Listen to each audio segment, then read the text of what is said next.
আজ জগন্নাথ দেবের স্নানযাত্রা। সারা দেশের সঙ্গে এই দিন জাঁকজমকপূর্ণভাবে তারকেশ্বরে উৎসবটি অনুষ্ঠিত হলো।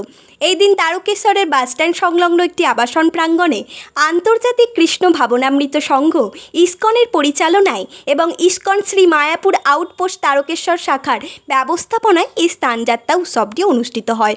এদিন হুগলি জেলার আরামবাগ, খানাকুল, কামারপুকুর, বদনগঞ্জ, পুরসুরা, বন্দরসহ বিভিন্ন জায়গা থেকে ভক্তরা তারকেশ্বরে এসে উপস্থিত হন। এদিন সকালে মঙ্গল আরতি ও পরে ঠাকুর জগন্নাথ দেব, বলরাম ও সুভদ্রাকে মন্দিরের গর্ভগৃহ থেকে বাইরে নিয়ে আসা হয় পবিত্র স্থানস্থলে। 3 বিগ্রহকেই ঘড়া ঘড়া জল ও দুধ দিয়ে স্নান করানোর পর অভিষেক, রাজবেশ, বিভিন্ন উৎসবের মধ্য দিয়ে আবারও মন্দিরের গর্ভগৃহে ফিরিয়ে নিয়ে যাওয়া হয়। এই বিষয়ে কমিটি পক্ষ থেকে বীরেশ্বরের কোলে সাংবাদিকরা কি জানালেন চলুন একবার শুনে নেব। তারকেশ্বরের হুগলি থেকে আশিস কুমারের রিপোর্ট, 24 আওয়ার্স, আরামবাগ।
সারা ভারতের সঙ্গে সঙ্গে তারকেশ্বর সেই অনুষ্ঠান পালিত হচ্ছে, কি বলবেন আপনি? এবং পুষ্পবৃষ্টি হচ্ছে।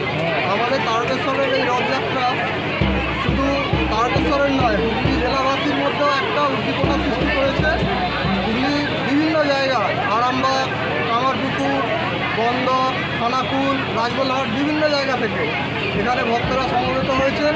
এই দুর্লভ দিন, সেদিন একমাত্র ভগবান জগন্নাথের মন্দিরের গর্ভগৃহ থেকে বাইরে এসে সকল ভক্তকে দর্শন দেন এবং ভক্তরা দুর্লভ সেই সুযোগ পান যে বছরে একটা দিন ভগবানকে স্নান করাবার সুযোগ পান। আজকেই সেই বিশেষ দিন, সেই শুভক্ষণ উপস্থিত হয়েছে। আমরা ধর্মীয় রীতি নিয়ম মেনে আচার অনুষ্ঠানের মধ্য দিয়ে সেই কার্য শুরু করতে চলেছি। এটা কি তারকেশ্বর ইসকন দ্বারা পরিচালিত? আমাদের এটা তারকেশ্বর ইসকন শ্রীরাম মায়াপুরের অনুমোদিত ইসকন আউটপোস্ট সংস্থা। এই সমস্ত অনুষ্ঠানটা পরিচালনা করছেন শ্রীরাম মায়াপুর থেকে, আর ব্যবস্থাপনায় তারকেশ্বর ইসকন আউটপোস্ট। আমরা আউটপোস্টের সদস্য, আমরাই এই ব্যবস্থাপনা করেছি।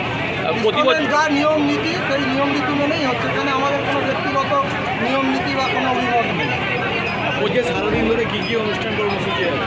আজকে দৈনন্দিন যেরকম জিনিস, সকাল থেকে মঙ্গল আরতি, তারপরে ভগবানের শৃঙ্গার, দর্শন আরতি, গুরু পুজো হয়েছে। এবার ভগবানের অভিষেক হবে।